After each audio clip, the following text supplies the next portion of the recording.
Atlanta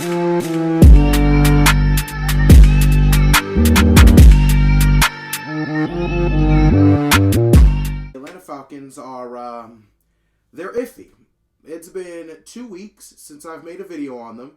And in those 2 weeks, they have played the Colts and the Bears. They beat the Colts 29-10 in a game that's ultimately going to end up being meaningless because the very next week, actually last Sunday, this Sunday that just passed, I believe, they lost to the Bears 37-17. They got blown out in Chicago. Now, against the Colts, I think it was honestly their best all-around game of the season. It was also the most meaningless win of the season. Tyler Heinicke played a good game. The defense played a good game. But Coach Arthur Smith was still unable to get his stars the ball. Bijan Robinson only carried the ball 12 times, despite having 72 yards on only those 12 carries. Bijan also got 7 passes for 50 yards, so he had a pretty good game, despite only getting under 20 touches, as easily the best rookie running back in the league right now, and probably one of the best running backs in the league in general if he would just get the ball. And Kyle Pitts and Drake London were targeted a combined 8 times. 8 targets to your 2 best wide receiving threats. But there wasn't much to complain about in this win. I won't cook the Atlanta Falcons coaching staff for this one. Now for the Bears, I'm going to cook the coaching staff for this one.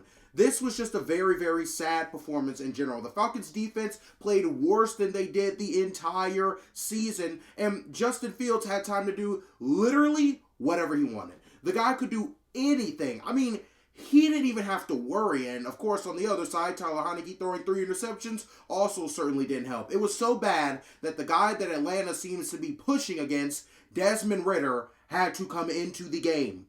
Desmond Ridder, the guy who has gotten benched twice this season, had to come back into the game. Now, Bijan Robinson saw a lot more carries this game. He carried the ball 15 times for 75 yards on the ground. And Drake London and Kyle Pitts got 15 combined targets, but Tyler Heinicke was just off the entire day, bro. I mean, 3 interceptions, 1 touchdown, under 200 yards. It was just a bad day. And our offense also was absolutely flamed for over 400 yards and letting the Chicago Bears, a team that at one point was so bad that they had the 1 and 2 pick in the NFL draft, they let them drop 37 points right on their heads, which is quite uncharacteristic for the Atlanta Falcons defense. Now, going into next week, we have a Saints game, and it doesn't matter that much, to be quite honest. But I always want to beat the Saints. So if the Falcons beat the Saints, that would be fine with me. Now, if that keeps Arthur Smith his job, I'm not so sure how I would feel about that, because I want Arthur Smith gone. Again, he needs to be fired. He needs to go. I'm not going to sit here and say he's terrible at his job, but what I will do is sit here and say, bro is not the right coach for the Atlanta Falcons. I also think ownership is also partially to blame for the Atlanta Falcons' lack of success. It seems like they're very laxed, right? They're very conservative. They're not someone who's going out and taking those chances. You can't blame the GM for what he's done. The GM has done a fantastic job, but ownership and coaching, they both need to be improved, and they both need to be rapidly improved. Now, personally, I think getting a new quarterback could be an option.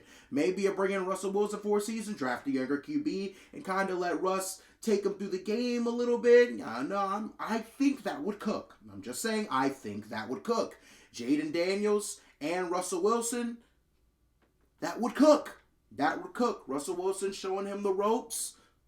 I think that would be a really, really good option. But in general, the Falcons just need to start rebuilding, man. You got to fire the coach. You need to find a way to start winning football games with the super talented lineup you have.